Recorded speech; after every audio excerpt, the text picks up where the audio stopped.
Diferente do Gustavo, eu não sou brasileiro. Eu nasci em Cuba. Então, nasci em Cuba, filho de pais cubanos. Não tenho nenhum parente brasileiro. Então, caí aqui de paraquedas, né? Não, como? Não.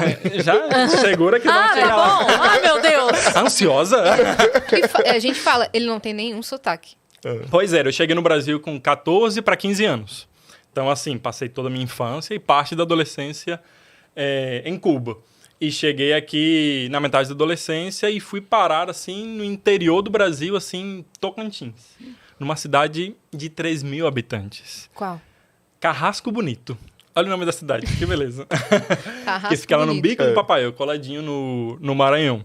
E morei um ano lá, depois morei no Maranhão também um ano, e depois que eu fui para Brasília. Então, acho que essa convivência ali, no momento que eu cheguei, não sabia falar nada de português, então, tipo, direto, assim, já vai conviver com as pessoas, vai estudar. E acho que isso me fez pegar o português, assim, né, no tranco. E acho que por chegar novo também, o sotaque não tem alguns resquícios. Acho que só quando ficou nervoso, alguma coisa assim, que aí sai mais o espanhol do que o português. Você briga em espanhol? Sai um pouquinho, né? Às vezes. Às vezes sim. Mas, enfim, toda a minha infância foi em Cuba. Enfim, não sempre quis fazer engenharia civil, não foi por amor, foi mais por obrigação e porque desde pequeno eu fui louco por matemáticas exatas, fazer contas, entendeu? Então, quando chegou esse momento de escolher a profissão, parece que... Falei, tá, o que eu vou fazer? Economia, engenharia, quero ir por algum desse caminho. E acabou que fui para engenharia. Só que a vida inteira eu sempre pensei, vou fazer medicina. Minha mãe ela é médica. Então, esse foi um dos motivos que a gente veio pro Brasil. Voltando um pouquinho, minha mãe ela veio para o Brasil quando eu tinha uns 8 anos de idade para um programa parecido com Mais Médicos, só que não eram Mais Médicos. Ela veio para o Brasil, para o estado do Tocantins e morou, trabalhou um ano lá. E depois que ela voltou, ela falou, não, eu preciso tirar meu filho de Cuba. Porque no momento que ela saiu para trabalhar, né, o governo cubano não deixou ela sair com o filho. Até porque muitos médicos acabam, né, fugindo. E a moeda de troca do governo é sempre, deixa eu segurar aqui, né, seu filho aqui para você voltar. Então eu fiquei lá em Cuba. Mas ela não queria voltar, né? E ela não queria... Assim, ela queria porque eu estava lá, mas ela viu um novo mundo de oportunidades que ela não tinha lá.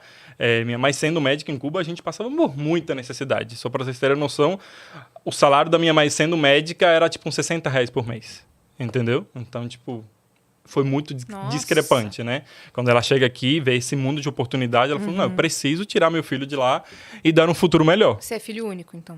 Não, depois veio minha irmã. Inclusive, minha irmã foi gerada aqui no Brasil, Ah. mas nasceu lá. Então, minha mãe engravidou aqui no Brasil, né, nessa época. Voltou para lá com uns 7, 8 meses e nasceu em Cuba. Mas você foi junto? Você voltou pra lá junto com ela? Não, porque eu não vim pro Brasil. Ah, Foi tá. a moeda de troca que o governo fez. Falei, não, você Entendi. vai lá trabalhar no Brasil, mas seu filho Entendi. fica. Ficou de refém. Fiquei de refém, Não, entendeu? isso- Porque senão minha mãe não teria literalmente voltado. Eu achei que um ela refém. teve a outra filha quando você já tinha vindo pro Brasil. Deixa eu puxar aqui pra ele ficar mais... Não. Não, A gente você já tava veio pro lá Brasil, ainda. minha irmã já tinha nascido, tinha uns 4 para 5 anos. Mas foi isso, né? A moeda de troca. Porque minha mãe grávida aqui, a minha irmã nascesse no Brasil, enfim, Você a ficou com vida quem ia... lá? Eu fiquei com uns vizinhos que eram como se fossem tipo uns avós. Que eles Entendi. sempre cuidavam de mim e tudo. Então, Eles te criaram por algum tempo, né? me criaram por algum tempo. Mas é muito louco, né? Porque não era parente, não eram amigos, Não. eram vizinhos. Tipo, Até porque meu pai não quis ficar comigo lá. Então, também... E quanto tempo você ficou com essa família? Uns 10 meses. Foi o tempo da minha Ah, tá. mãe... Ok. No Realmente, não chegou a ser um ano, foram 10 meses, mas foi o suficiente para a minha mãe criar coragem para realmente embarcar na aventura de sair do país, criar também condições, porque quando ela chegou lá, era tipo assim, era brinquedos, chocolates, e não sei o que, a minha vida deu uma virada, porque até eu tinha 8 anos. Até meus 8 anos, eu não sabia o que era uma árvore de Natal, eu não sabia o que era uma TV colorida, nada disso, entendeu? Então, eu via muitos vizinhos, por exemplo, que tinham parentes em outros países que tinham essas condições. E eu sempre falava, mãe, eu quero tanto uma TV colorida. Aí minha mãe, enfim, sofria e falava, não, eu vou ficar longe de você, mas eu vou atrás de te dar essa nova Vida. oportunidade, entendeu? E você já entendia isso? Você... Sim.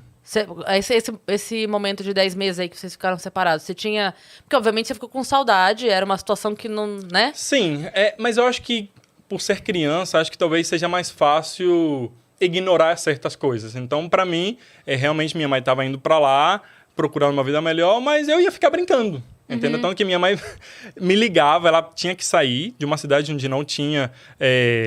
enfim, telefone, internet, não tinha nada. Ela tinha que pegar uma moto e ir para uma cidade mais próxima que tinha um orelhão para conseguir me ligar. Então era tipo um trajeto para ela conseguir falar comigo. Aí ela me ligava lá num vizinho, porque não era todo mundo que tinha telefone, ligava, aí eu falava: tá, mãe, fala logo que eu tô brincando com meus amigos. Aí ela desabava a chorar, porque eu andei uns quantos quilômetros. Então, acho que por ser criança, eu passei por isso muito mais tranquilo. Ela que sofria muito. Mas 10 meses depois, ela volta, enfim, grávida da minha irmã. E como ela fez pra conseguir pegar você, então? Já que você tava... aí ela volta. Grávida da sua irmã. Como? Grávida da sua Grávida irmã. da minha irmã. Porque ela foi com o padrasto do Robert, que também era médico. Isso, que também Então, era médico. tem esse contexto. Ela já tinha se casado aqui ou não? Não. Ela era casada com esse cubano, que era o pai da minha irmã, meu padrasto. Aí, chegando lá, enfim, ela decide pedir para o governo cubano que ela quer sair do país. Então, nesse meio tempo todo, ela casa com um brasileiro e é a forma de ela conseguir vir pro Brasil com esse casamento. Mas, assim, ela é médica. Médico é, tipo, o maior tesouro pro governo cubano. Então, não vai largar assim, você quer ir embora daqui? Não é bem assim. Então, foram anos e anos e anos esperando o governo pegar assim. Beleza, tá liberado agora para ser embora. Então, foram 5 anos de Foram autorização. 5 anos esperando. Ela voltou a morar lá nesses 5 anos? Ela voltou, minha irmã nasceu lá e nossa vida voltou para aquela rotina lá em Cuba. Só que com melhores condições, porque ela levou muita coisa. Ela conseguiu reunir um bom dinheiro trabalhando aqui e tudo. Então, nossa vida melhorou um pouquinho. Então, na verdade, esses 10 meses que ela passou aqui sustentou vocês por 5 anos lá depois? Sim. Assim, foi meio que diminuindo, claro, né? Óbvio, mas... até porque pra gente conseguir depois ir embora, a gente tinha que começar a vender tudo. E em Cuba, por exemplo, no momento final, assim, que o governo libera para você sair, já tá tudo certo, tem uma série de burocracias. Não é simplesmente, tá liberada, vai embora. Por exemplo, se na sua casa moram 4 pessoas, você tem que entregar para o governo, porque a gente teve que entregar nossa casa de herança de família inteira, teve que devolver para o governo. E a gente tinha que entregar. 4 pessoas moram aqui, então tem que ter 4 colheres, 4 garfos, 4 facas, uma geladeira. Sabe, tudo muito contadinho. E se faltasse alguma coisa básica, eles já cancelavam sua ida. Então, era muito doido, porque sair do país era uma coisa tão utópica, tão surreal, que você sonhava a vida inteira e parecia que nunca ia chegar. Então, no momento que, inclusive, eu lembro até hoje, a gente na imigração, passando ali na imigração cubana para sair, a gente não acreditava, a gente achava que por algum motivo a gente ia ser barrado. Entendeu? Porque o governo sempre tenta te segurar para você não conseguir sair. Então, inclusive, eu fui separado da minha mãe, fui para uma cabine sozinho. Meu Deus, que medo. E minha mãe e minha irmã, pequenininha, né, em outra cabine.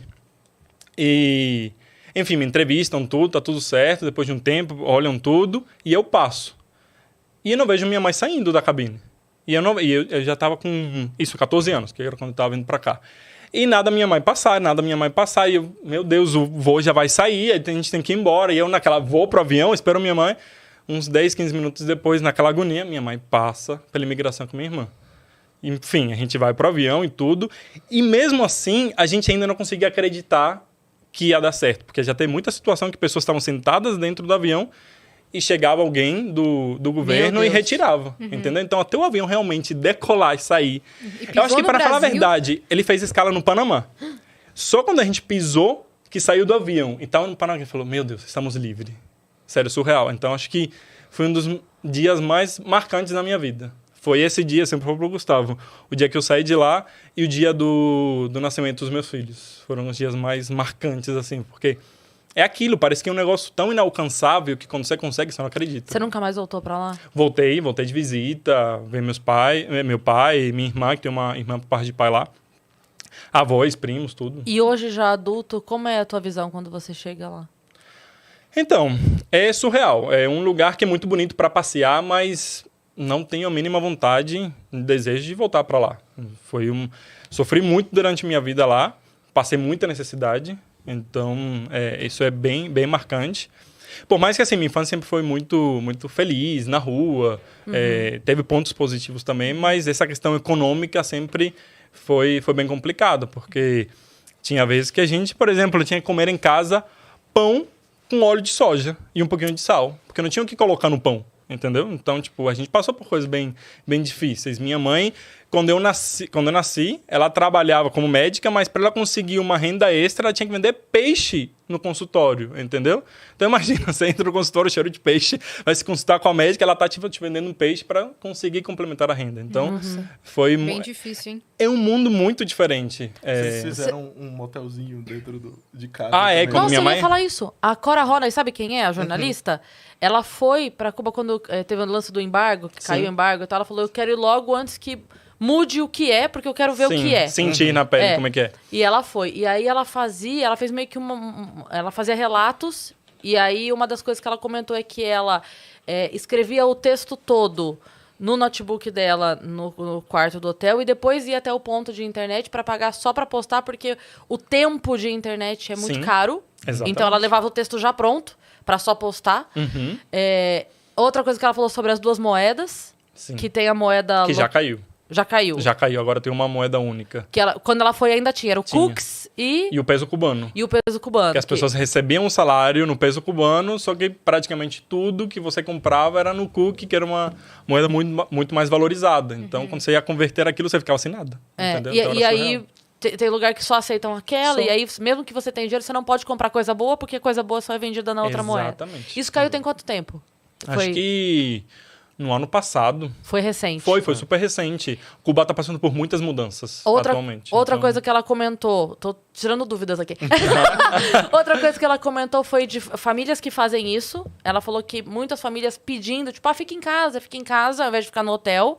E aí ela foi se instalar, se hospedar numa das casas, porque é uma maneira que tem de ganhar dinheiro. Sim. E ela falou que foi a primeira viagem da vida dela, que ela fez assim de turismo, que ela voltou com a mala mais vazia do que foi. Porque pediam coisas básicas, tipo assim, deixa seu desodorante quando você for embora.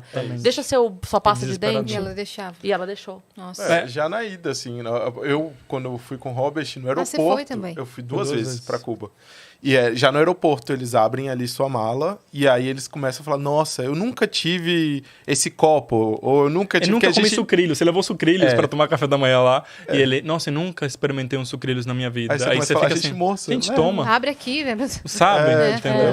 Leva. É difícil. E aí eles não pedem diretamente ali no aeroporto, mas falam, nossa, eu queria tanto isso. E aí você começa a ceder ali. Exatamente. E o que você ia falar do hotelzinho que fizeram na sua Sim, casa? naquela época, minha mãe volta pra lá, né? Depois que ela volta do Brasil, com um dinheirinho, ela reformou, tipo, um quartinho que tinha atrás da nossa casa e virou, tipo, um motelzinho mesmo pra alugar pra pessoas que, enfim, queriam passar algum tempo lá ou até estrangeiros. Só que naquela época não era permitido pelo governo. Até um certo tempo, qualquer negócio particular, privado, era proibido. Era tudo na mão do governo. Eu ia até perguntar do peixe. Como é que ela fazia pra vender o peixe? Era escondido. Escondido. Você não pode ter nenhum negócio... Atualmente pode. Isso já mudou. Já foi liberado, todo mundo ter um negócio particular, mas até a época que eu morava lá, ninguém podia ter nenhum negócio paralelo. Era tudo do governo.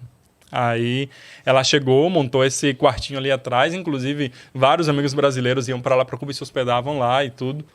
E lá tem um negócio que o governo cubano ele conseguiu um negócio muito inteligente, que foi colocar o povo cubano contra o próprio povo cubano, entendeu?